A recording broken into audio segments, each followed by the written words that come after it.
रामकृष्ण हरी. श्री संतांच्या माता चरणावरी साष्टांग हे करी दंडवत, साष्टांग हे करी दंडवत.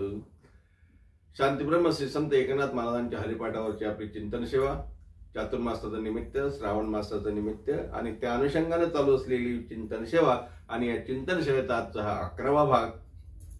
आपल्याला माहिती आहे नाथांच्या हरिपाठावरचं आपलं चिंतन चालू आहे आणि गेल्या 6 अभंगावर आपण गेल्या 10 भागामध्ये चिंतन केलं. आता कुठल्या अभंगावर किती दिवस चिंतन केलं, काय चिंतन केलं हे पुन्हा आपल्या समोर ठेवणार नाही, परंतु आज ज्या अभंगावर चिंतन करायचं आहे तो अभंग आपल्या समोर ठेवून चिंतनाला सुरुवात करूया. क्रमांकाने आलेला हा 7वा अभंग. काय आहे 7वा अभंग? बहुता सुकृती नर देह लाभला, भक्ती वीन गेला अधोगती. बाप भाग्य कैसे नसरेची कर्म, बाप भाग्य कैसे नसरेची कर्म, नकळेची वर्म अरे मूढा. अनेका जन्माचे सुकृत पदरी, त्याचे हरी त्याचे मुखी हरी पैठा होई. राव रंक हो काऊच अनिच्या याती, भक्ती वीन माती मुखी त्याच्या. एका जनार्दनी हरी हरी म्हणता, एका जनार्दनी हरी हरी म्हणता, मुक्ती सायुज्यता पाठी लागे, मुक्ती सायुज्यता पाठी लागे, मुक्ती सायुज्यता पाठी लागे. हरी मुखे गाता हरपली चिंता, त्या नाही मागुता जन्म घेणे, त्या नाही मागुता जन्म घेणे, त्या नाही मागुता जन्म घेणे. असा हा 7व्या क्रमांकाचा अभंग. या अभंगावर चिंतन करायचं. मागच्या भागामध्ये मला वाटतं मी सांगून गेलो की आपण ज्या अभंगावर चिंतन केलं, कुठला अभंग होता? धन्य माय व्याली सुकृताचे फळ. इथे सुद्धा नरदेहाचं महत्व सांगितलं आणि या अभंगामध्ये तर प्युअरली 24 कॅरेट नरदेहाचं महत्व सांगितलं आहे. नाथराय अभंगामध्ये सांगतात की बाबा रे, हा नरदेह जो प्राप्त झाला ना, हा बहुता सुकृती. बहुता म्हणजे बहुत म्हणजे काय हो? बहुत म्हणजे मोठं, बहुत म्हणजे खूप, बहुत म्हणजे फार, आणि सुकृत बहुत पुण्यानं. बहुता सुकृती म्हणजे बहुता पुण्यानं, खूप पुण्यानं, महत पुण्यानं काय झालं? बहुता सुकृती नरदेह लाधला. अनेक योनीमध्ये माणसाला जन्म मिळतो. पशु पक्षी किडे कृमी कीटक आहे की नाही. वृक्ष सुद्धा सजीवच आहेत महाराज. विज्ञानानं अलीकडे सांगितलं बरं, ते वृक्ष झाड वगैरे सजीव आहे. आमचं संत वाङ्मय किंवा पुराण शास्त्र वेद वगैरे अगोदर पासून सांगितलं त्यांनी.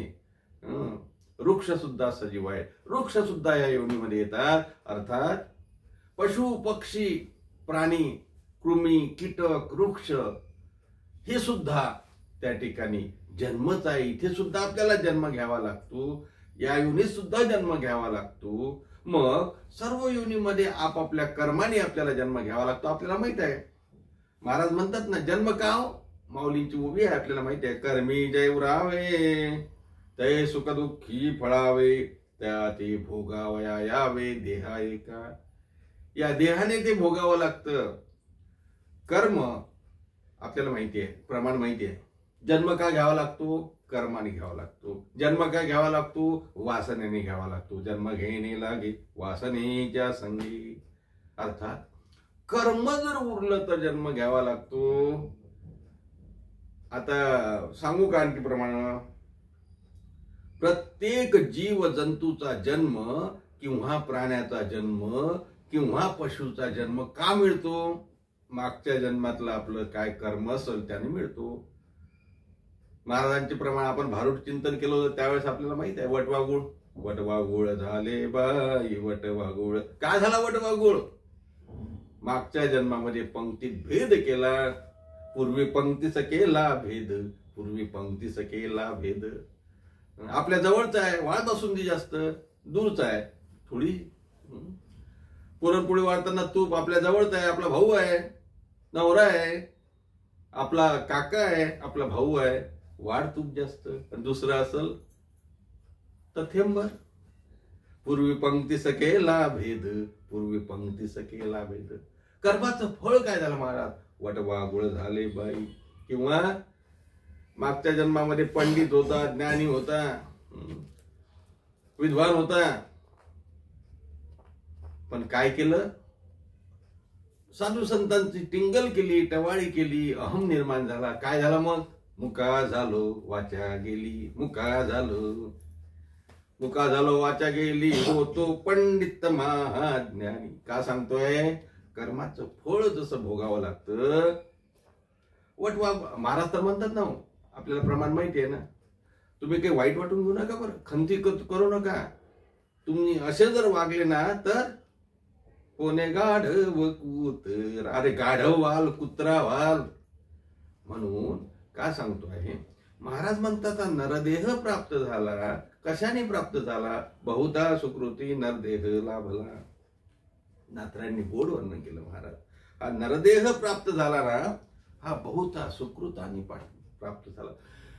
पण कुठलंही शरीर, कुठलाही देह हा सुकृतानेच प्राप्त होतो. तुम्हाला सांगू का? तुमचा आमचाच नाही, देवादिकांचा देह सुद्धा कर्माने मिळतो. इंद्रपद कधी मिळते? ब्रह्मदेव पद कधी मिळते? शतएक जन्मा होऊनी ब्रह्मकर्मा. ओवीची माहिती आहे मौलींची. 100 जन्मामध्ये ब्राह्मण म्हणून जन्माला आलं. आणि नुसतं ब्राह्मण म्हणून जन्माला येऊन चालत नाही. ब्राह्मण म्हणून बरेच जन्माला येतात, पण ब्रह्मकर्म करतात का? 100 जन्मामध्ये ब्रह्मकर्म केलं तर मग ब्रह्मदेव होत असतो. मी का सांगतोय? प्रत्येकाला आपल्या कर्माने देह मिळतो. आणि मग आम्हाला हा नरदेह मिळाला ना, मग कशाने मिळाला हो? महाराज म्हणतात आमच्या पुण्याने मिळाला. बहुधा सुकृती नरदेह लाभला. बरं, मग आता लाभला ना, सुकृताने लाभला. प्रत्येकाला देह लाभतो. जसं मी सांगितलं, प्राणी मात्रांना देह लाभतो, पण त्यांच्या ठिकाणी काय असते? समान काय असते? आहार निद्रा भय मैथुन सर्व योनीशी समान, सर्वांना समान आहे. पण मनुष्य देहाला जे विशेष ज्ञान दिलं, की परमात्म्याला जाणण्याचं ज्ञान दिलं, भक्ती करण्याचं ज्ञान दिलं, नामस्मरण करण्याचं ज्ञान. बैल बोलू शकतो का? राम राम राम राम राम राम. आता तू माऊलींनी सांगितलं हरिमुखे म्हणा, हरिमुखे म्हणा. कोणाला सांगितलं? बैलाला सांगितलं का? कारण बैलाला बोलता येत नाही ना. मग माऊलींनी सांगितलं की हरिमुखे म्हणा, हरिमुखे म्हणा. बैलाला बोलता येत नाही, मग जे हरी हरी म्हणत नाही ते कोण आहेत? मी असं म्हणणार नाही ते बैल आहेत म्हणून, पण माऊली ज्या हरी म्हणतात, हरिमुखे म्हणा, हरिमुखे म्हणा. आणि ज्यांना बोलता येते ते जर म्हणत नसतील तर मग नाथरायांनी या अभंगामध्ये पुढे तेच सांगितलं. ज्यांच्या मुखातून नाम येत नाही ना, ते काय ते सांगितलं, पुढे सांगाल. पण सध्या तुर्तास मी विषय हा सांगत होतो. बहुधा सुकृती नरदेह लाभला. नरदेह लाभला, नरदेह मिळाला. कशासाठी मिळाला नरदेह? कशाला दिला देवानी हा नरदेह आपल्याला? दिले इंद्रिय हात पाय कान, हा डोळे मुख बोलाया वचन, जेणे तू जोडशी नारायण. माहिती आहे नवप्रमाण. बघा ना अभंग, बघा नाटाचे अभंग बघा. इंद्रिय हात पाय कान कशाला दिले? देवाने दिले आम्हाला. कशाला दिले? नामस्मरण करण्यासाठी, भक्ती करण्यासाठी दिले. हा देह कशाला दिला? देवे दिला देह भजना गोमटा. आम्हाला हा देह देवाने दिला, भजन करण्यासाठी दिला. आम्ही जरी भोजन करण्यात गमावत असू, वाया घालवत असू, तरी आम्हाला तो भोजनासाठी नाही, भजनासाठी दिला. देवे दिला देह भजना गोमटा. आणि मग हा देह देवाने ज्या वेळेला नरदेह दिला, देवाला अपेक्षा काय आपल्याकडून? बैलाकडून अपेक्षा नाही, गाढवाकडून अपेक्षा नाही, कुत्र्याकडून अपेक्षा नाही, मांजराकडून अपेक्षा नाही. अपेक्षा ही आपल्याकडून आहे, कारण आपल्याला ते ज्ञान दिलं आहे. आणि ती अपेक्षा असताना ती आपण अपेक्षा पूर्ती देवाची करत नाही, भक्ती करत नाही. म्हणून नाथराय म्हणतात, अरे बहुधा सुकृती नरदेह लाभला, पण भक्ती विन गेला अधोगती. भक्ती विन गेला, भक्ती विन गेला अधोगती.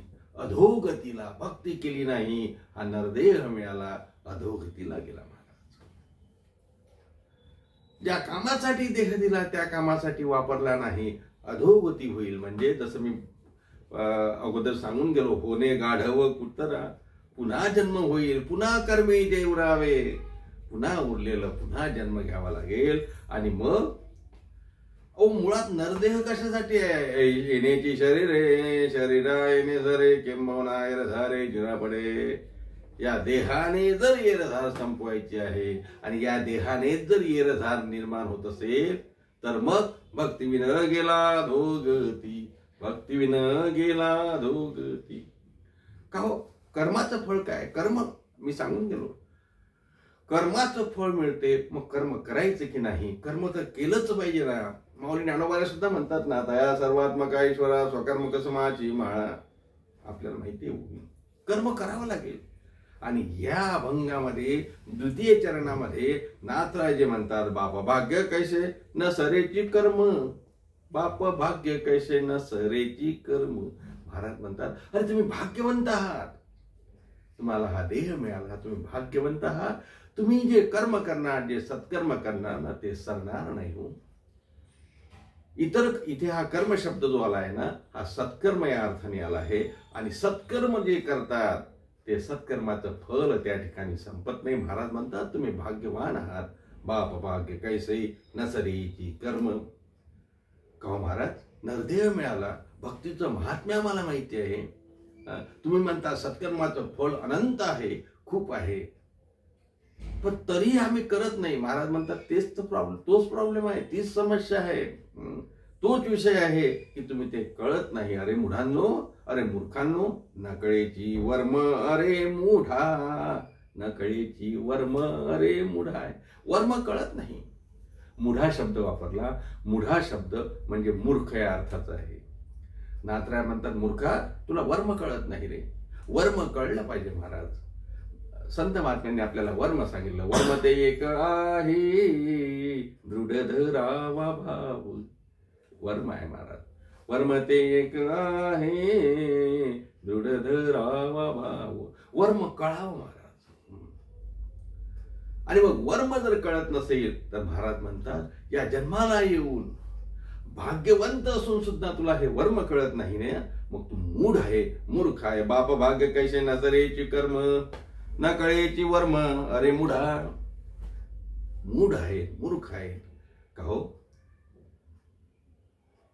मग आता काही लोक म्हणतील, नाही हो, आम्ही तर नामस्मरण करतो, आम्ही नामस्मरण करतो, आम्हाला देह मिळाला, सुकृताने मिळाला, पुण्याने मिळाला, म्हणजे आम्ही पुण्यवंत आहो. महाराज म्हणतात, पुण्यवंत जरूर आहात, तुम्हाला हे कळले असेल, तुम्ही नामस्मरणही करत असाल, पण नित्य नामस्मरण करताय का? सप्ताह म्हणून करता, काही कार्यक्रम आहे म्हणून करता, श्रावण महिना आहे म्हणून करता, चातुर्मास आहे म्हणून करता. आणि मग असं कधी कधी नामस्मरण करतो आपण. म्हणून आपल्या नामस्मरणाला तुम्ही आम्ही जर म्हणतो आम्ही भगवत भक्त आहो, वैष्णव आहो, मोठे आहो, साधक आहोत, तर तिथे थोडी रिस्ट्रिक्शन आहे, थोड्या मर्यादा आहेत. त्याचं कारण आपल्याला नाथरायांचं तिसरं चरण बघावं लागेल. नाथराय तिसऱ्या चरणामध्ये आता उलगडा करतात, याची उकल करतात की बाबा रे, जन्म मिळाला हे सुकृत आहे, हे भाग्य आहे, हे महत् भाग्य आहे. हे जरी खरं असलं तरी तू कधी मध्ये नाम घेत हेही खरं असेल. नाम घेणं, कधीही नाम घेतलं, एकदाही घेतलं, दोनदाही घेतलं, वाया जात नाही, हे खरं आहे. पुण्य प्राप्त होते, हे खरं आहे. पण ते खऱ्या सुकृताचं लक्षण आहे. खरं सुकृत आहे म्हणूनच तू नाम घेतलं, हे खरं आहे. पण नित्य नाम कोण घेतो? महाराज तृतीय चरणात, तिसऱ्या चरणात सांगतात की अरे बाबा, अनेक जन्माचे सुकृत पदरी, अनेक जन्माचे सुकृत पद, ज्याच्या पदरामध्ये अनेक जन्माचं सुकृत आहे, अनेक जन्माचं पुण्य, ज्याचा पुण्याचा संचय झाला, तो त्या ठिकाणी हरीचं नाम घेतो.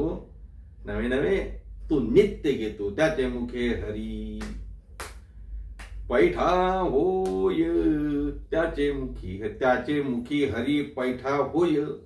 तुमच्या आमच्या मुखामध्ये हरीचं नाम येते, पण पैठा होत नाही. पैठा होणं म्हणजे नित्य होणं, नाही का?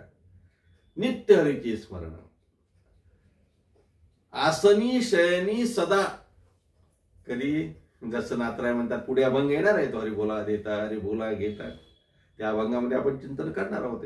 पण नित्य नित्य हरीचं नामस्मरण म्हणजे त्याचे मुखे हरी पैठा होय. कोणाच्या मुखामध्ये हरी पैठा होतो? महाराज म्हणतात ज्याच्या अनंत जन्माचे सुकृत पदरी, त्याचे मुखे हरी पैठा होईल. त्याचे मुखे हरी पैठा होईल. त्याचे मुखे हरी पैठा होईल. का हो? त्यासाठी अनंत जन्माचं पुण्य पाहिजे नाही का? हो, नक्की पाहिजे. बरोबर, पुण्य अनंत जन्माचं पुण्य आहे म्हणून तर मी काय हो पुण्यवान माणूस आहे, काही कमी नाही हो त्याला. काय 100 एकर जमीन आहे. हो, काय मोठी बिल्डिंग, आमदार झाला, खासदार झाला, खूप लोक मानतात. पुण्य आहे ना? हो, पुण्य आहे. पण ते पुण्य इथे सुकृत म्हणून पकडलं जातं का? नाही. कारण नाथराय त्याही पुढे जाऊन सांगतात, हो राजा असू द्या रंक असू द्या, राव रंक हो का उच्च नीच याती. आपल्या लक्षात आला असेल मुद्दा. तो राजा आहे, तो आमदार आहे, तो खासदार आहे, तो मंत्री आहे, तो मुख्यमंत्री आहे, तो प्रधानमंत्री आहे, तो अर्थमंत्री आहे, कोण मंत्री असेल? राव म्हणजे राजा. तो राजा असो का रंक असो का झोपडपट्टीत राहणारा एखादा असो, राव रंक हो का असू द्या. राव रंक हो का उंच नीच याती.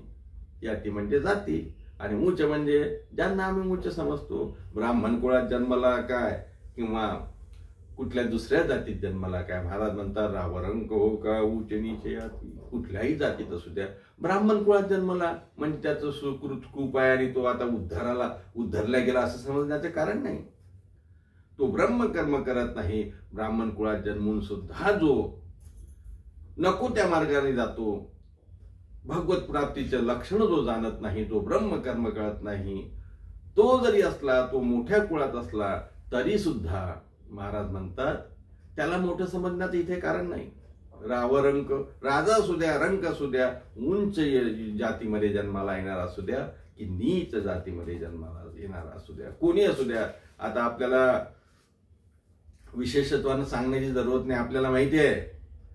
अभंग बघूया. उच्च नीच गाई नेने भगवंत, तिष्ठे भाव भक्त देखोनी. आपल्याला माहिती आहे महाराज, आपण चिंतन पण केलं आहे. दाशी पुत्र कन्या विदुराच्या भक्षी, दैत्या घरी रक्षी प्रल्हादाशी. देव रोहिदास, संत रोहिदासांसोबत चर्म रंगू लागे रोहिदासा संगे, आणि कबीरांसोबत कबीराची माझी सेलिविनी. सजन कसाया विकू लागे मास, माळ्या साव त्यास कुरपू लागे. आपल्याला माहिती आहे सर्व जाती धर्मातल्या संतांसोबत देव न सांगता काम करतो. का करतो? कारण तो जात बघत नाही, तो धर्म बघत नाही, तो तुम्ही श्रीमंत आहात की गरीब आहे ते बघत नाही. तेच नाथ महाराज या अभंगाच्या 4थ्या चरणामध्ये आपल्याला सांगतात, रावरंक हो का उंच नीच जाती. कोणी असू द्या महाराज, कोणी असू द्या. भक्ती करत असेल ना तर श्रेष्ठ, भक्ती करत नसेल तर. नाथ महाराजांचे शब्द आहेत. नाथ महाराज म्हणतात तो जर भक्ती करत नसेल, मग तो राजा असू द्या, रंक असू द्या, ब्राह्मण असू द्या की आणखी कोणी असू द्या, उंच कुळातला असू द्या, नीच कुळातला असू द्या, तो भक्ती करते का नाही ना. भक्ती करत नसेल तर त्याच्या तोंडात माती पडू द्या. भक्तिविन माती मुखी त्यांच्या, भक्तिविन माती मुखी त्यांच्या, रावरंक हो का उंच नीच याती. काय महाराजांचे शब्द आहेत बघा. नाथराय म्हणतात, अरे तो कोण आहे मला माहिती नाही, पण तो जर भक्ती करत नसेल, तो जर नामस्मरण करत नसेल तर त्याच्या तोंडात माती. भक्तिविन माती मुखी त्यांच्या. आपल्याला आपण म्हणतो ना, एखाद्याने चांगलं काही म्हटलं आपल्याला, त्या तुमचं असं होईल, आपण तुझ्या तोंडात साखर पडू आपण म्हणतो ना व्यवहारामध्ये. एखाद्याने काही सांगितलं का हो काय, हा चांगलं तुमच्या मुलाला नोकरी लागून जाईल, आपण काय म्हणतो, साखर पडू तुमच्या तोंडात.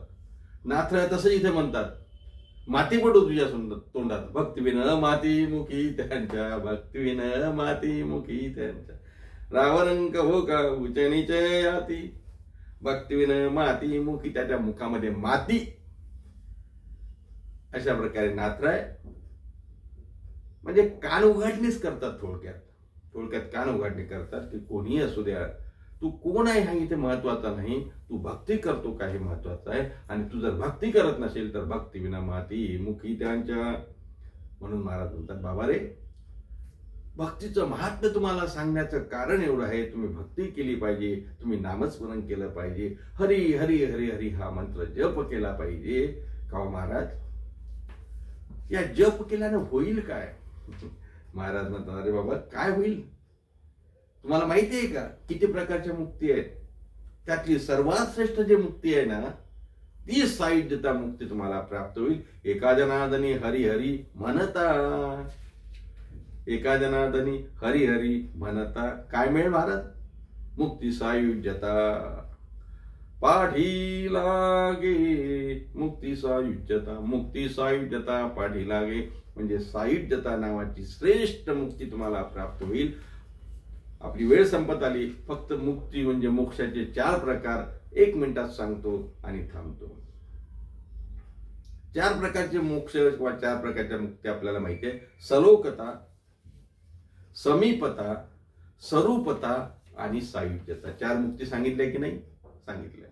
सलोकता म्हणजे देह पातानंतर विष्णू लोकामध्ये जाणं, त्या लोकामध्ये जाणं, त्यांच्याशी मिसळणं म्हणजे सलोकता. समीपता म्हणजे विष्णू लोकामध्ये जाऊन किंवा कैलासात जाऊन ज्या लोकात जाल त्या लोकांशी त्याच्या जवळ राहणं म्हणजे समीपता. मोक्षाचे प्रकार सांगतोय मी. सलोकता, समीपता. तिसरं स्वरूपता म्हणजे भगवत स्वरूपाशी मिळणं, त्याला स्वरूपता म्हणतात. पण या तिन्ही पेक्षा सर्वात श्रेष्ठ, परमश्रेष्ठ असलेली मुक्ती मोक्ष कोणता असेल तर तो सायुज्य मोक्ष आहे महाराज. आणि ही सायुज्य मुक्ती दूर कशाला? तुम्ही म्हणाल नाही आम्हाला ही नाही पाहिजे, ती पाहिजे, स्वरूपता पाहिजे, सलोकता पाहिजे, तुम्हाला कोणती पाहिजे? माऊलीने तर सरळ सांगितलं, 4ही मुक्ती. तेने मुक्ती 4ही साधील्या, तेने मुक्ती 4ही साधील्या. माऊलींचा अभंग हरिपाठातला पहिलाच.